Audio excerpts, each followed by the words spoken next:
Yang berikutnya, Nabi sudah bersabda, "Ma mala'a adamiyun wi'aan syarran min batan bihasbi ibni Adam ya ukulatin yuqimna sulbahu fa in kana la mahala fa thuluthun li ta'ami wa thuluthun li syarabi wa thuluthun li nafasi." Riwayat Imam Ahmad, ya, Ibnu Majah, Tirmidzi dan Al-Hakim dan disahihkan.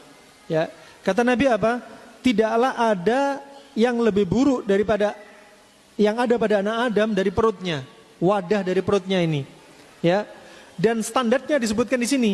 Aslinya kita makan cuma apa? Cukup berapa suap, ya. Cukup berapa suap, ya. Ukulatin yuqimna sulbah. Cukup berapa suap sampai apa? Punggungnya tegak. Itu udah cukup, ya.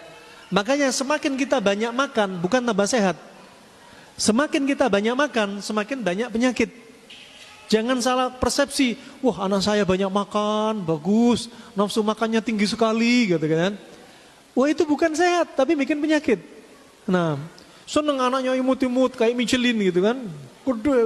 Bukan sehat, tapi bikin penyakit. Nah, ini rahmatullah. Kemudian apa? Kalau ternyata beberapa suap nggak bisa dan memang harus ditambah, ya, fa in kana la mahala, harus ditambah sudah. Fa thuluthun li ta'ami, sepertiga untuk makanan. Wa thuluthun li syarabi, sepertiga untuk minuman. Wa thuluthun li nafasi, sepertiga untuk nafas. Kalau lambung semua dipenuhi, semua isinya makanan, ingat apa? Habis makan pengap. Sesek. Wallah banyak kami dapati. Kenapa ya? Saya setelah habis makan kok sesek? Iya, karena antum yang bikin sesek. Ya, sepertiga dihabisin, satunya itu untuk makanan semua. Nah, kemudian apa? Akhirnya neken apa? Neken diafragma. Nih, ini contoh nih. Ini kepala kita. Ini hidungnya. Ya. Ini leher. Ya. Ini lambung nih. Lambung. Ya. Ini lambung. Ya. Di sini ada diafragma. Ya. Antum kalau makan numpuk, makanan antum akan neken diafragma. Diafragma ini akan neken paru-paru. Sudah sesek. Kenapa saya kalau habis makan saya sesek? Sering kami dapati di Yaman kayak gini. Ente kurangi makanan ente kurangi minuman ente. Habis makan jangan langsung minum. Ya. Kalau makan jangan pakai ronde. Ya. Subhanallah, bukan ronde ya, ronde. Makannya bertubi-tubi. Ronde 1, ronde 2, ronde 3 gitu kan. Nah, subhanallah apa? Membaik. Kenapa? Inilah mengobatin penyakit, mengobatin masalah, mengobati sebab. Loh kalau habis makan terlalu kenyang, sesek, dikasih obat sesak nafas, ya nggak ngefek. Ya, ini bukan ngobatin sebab. Obat ini bukan pada tempatnya. Cari sebabnya. Kalau sebabnya karena Anda banyak makan selalu kenyang, neken diafragma, paru-paru, ya ini sebabnya. Hilangkan sebab yang seperti ini. Ya, itu konsep, coba bayangin. Ini makanya apa? Sepertiga untuk makanan, sepertiga untuk minuman. Kalau habis makan, jangan langsung ngokop. Ya. Jangan langsung minum. Jangan. Nih sekarang kita gambar. Antum lihat. Lambung nih. Kayak huruf apa lambung itu? Lambung kayak huruf apa? Kayak huruf apa? Kayak huruf J. Ini lambung. Bayangin, dari lambung saja antum tadabburi surat At-Tin ayat keempat. Apa surat At-Tin ayat keempat apa? Surat At-Tin ayat keempat. Hah? Hah? Laqad khalaqnal insana fi ahsani taqwim, ya. Laqad khalaqnal, ya, insana fi ahsani taqwim. Ya. Fi ahsani taqwim, ya. Dan benar-benar Allah, ya, kami telah menciptakan manusia, kata Allah, dengan apa? Fi ahsani taqwim. Ya, fi ahsani taqwim. Allah sebutkan di sini apa? Ahsani takwim. Apa artinya ahsani takwim? Apa artinya ahsani takwim? Fi ahsani takwim? Hah?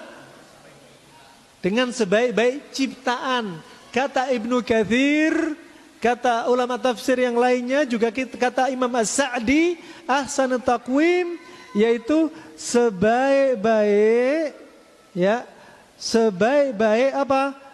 Anatomi, fisiologi. Coba bayangin, ahli tafsir sudah ngomong anatomi fisiologi.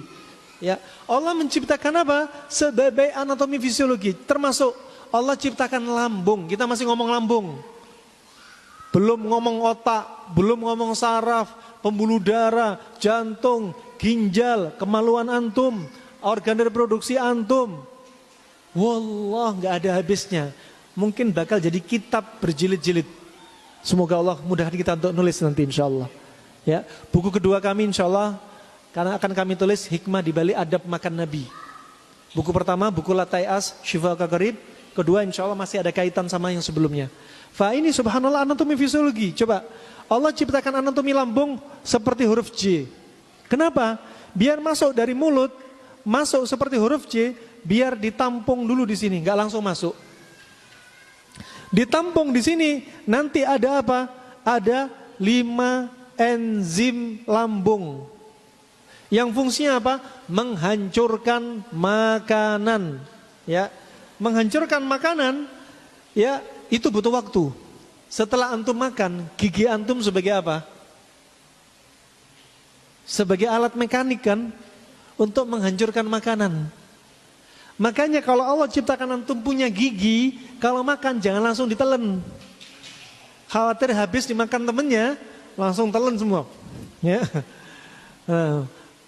Maka ini apa? Jangan langsung dikonsumsi atau langsung minum. Biarkan 5 enzim menghancurkan makanan di lambung. Ibnul Qayyim menyebutkan, coba ulama klasik sudah menyebutkan, setelah dihancurkan oleh enzim, makanan antum nanti akan dijadikan apa? Kimusat. Kimusat. Kalau bahasa medisnya sekarang namanya cimus. Coba bahasanya hampir sama. Apa makanan yang antum makan nanti dihancurkan sama 5 enzim, nanti apa? Akan jadi seperti susu dan bubur. Inilah namanya kimus. Kemudian masuk dalam mulut lambung itu kecil banget. Ini namanya apa? Sphincter pylori. Sphincter pylori atau bahasa Arabnya famul me'dah. Antum diajari bahasa Arab anatomi klasik. Famul me'dah, ini pintunya sangat kecil. Kalau jadi cairan seperti susu, seperti bubur, jadi masuknya sudah lembut. Jadi apa? Pintu lambung ini nggak kesakitan. Tapi kalau antum makan nggak dikunyah, ya, ngomong nggak dikunyah. Ya, kalau ngomong nggak dikunyah ya. Ngomong nggak dipikir gitu ya. Kalau makan nggak dikunyah, kemudian kalau makan ngunyah tapi nggak halus, ya. Kemudian makanannya berjubel, makan pakai 5 jari semua masuk. Oh, itu kan? Makanya makan 3 jari, gitu-gitu biar apa? Maksimal di mulut. Ya. Dikunyah sampai halus, baru ditelan. Ya, di enzim dihancurkan, baru dijadikan seperti bubur, dimasukkan ke sphincter pylori atau famul me'dah. Kalau ini nggak dilakukan, apa yang terjadi? Akan timbul penyakit, kata Ibnul Qayyim, nama penyakitnya kolanj. Kolanj. Kalau bahasa kerennya, bahasa medisnya, kolik abdomen, nyeri perut yang sangat hebat. Kenapa? Mulut lambungnya rusak. Ya. Kenapa? Makanannya yang rosak. Ya. Makanya diperhatikan nih. Ya. Kemudian subhanallah, coba jadi huruf seperti huruf J. Antum kalau tidur sunahnya miring kemana? Nah, sama dengan anatomi lambung antum, miring ke kanan. Biar apa? Masih ada sisa metabolisme yang perlu diselesaikan ketika tidur. Kemudian lambung antum ada berapa lapisan? Ada 3 lapis. Makanya kalau antum sakit makannya nggak bener, jam-jamnya nggak teratur, kombinasinya nggak bener. Terus satu sifat berlebihan, misalkan panas berlebihan, cabai berlebihan, ditambah makan bakso panas, tambah cabainya panas. Akhirnya keluarlah asam lambung dan enzim-enzim ini. Sehingga apa? Timbullah apa? Gastritis, lambungnya sakit. Asam lambung naik di sini, HCl naik. Kalau HCl naik, lama-lama akan mengikis kulit lambung, dinding lambung. 1 kali kikisan oke, 2 kali kikisan oke. Berapa kikis? Jadinya apa? Jadinya lambung itu apa? setelah gastristis akan timbul apa? Tukak lambung. Atau apa? Ulcus pepticum. Lambungnya luka-luka. Ini luka di dalam. Kalau pakai endoskopi kelihatan ada sayatan. Akhirnya lambungnya perih banget. Biasanya cirinya apa? Tembus ke punggung belakang. Ya. Kalau subhanallah, kalau lambung ini cuma satu dinding, sudah jebol langsung ke perut. Makanan minuman yang antum makan gak masuk usus, masuk ke rongga perut. Nih, rongga sekitarnya nih. Masuk ke sini. Makanya ada 3 lapis. Lapisan pertama dipenuhi dengan saraf dan dinding. Ketika antum nyeri lambung itu alarm. Ini loh lambungku sakit. Berarti pola makannya kamu ganti dong. Seandainya dia bicara, dia akan bilang, kamu ini sudah zalim sama aku gitu kan ya. Andaikan lambung bisa bicara ya. Wah ini apa? Alarm, cukuplah. Pola makan kamu salah, nggak bener. Benerin pola makan kamu. Itu ya. Ini alarm. Ya, makanya ada 3 lapis. Ya, kalau sudah nyeri diobatin, kalau nggak diobatin timbul luka, masih nggak diobatin, semua dinding jebol, jadilah namanya perforasi, dinding lambung jebol. Nah, itu rahimakumullah jami'an.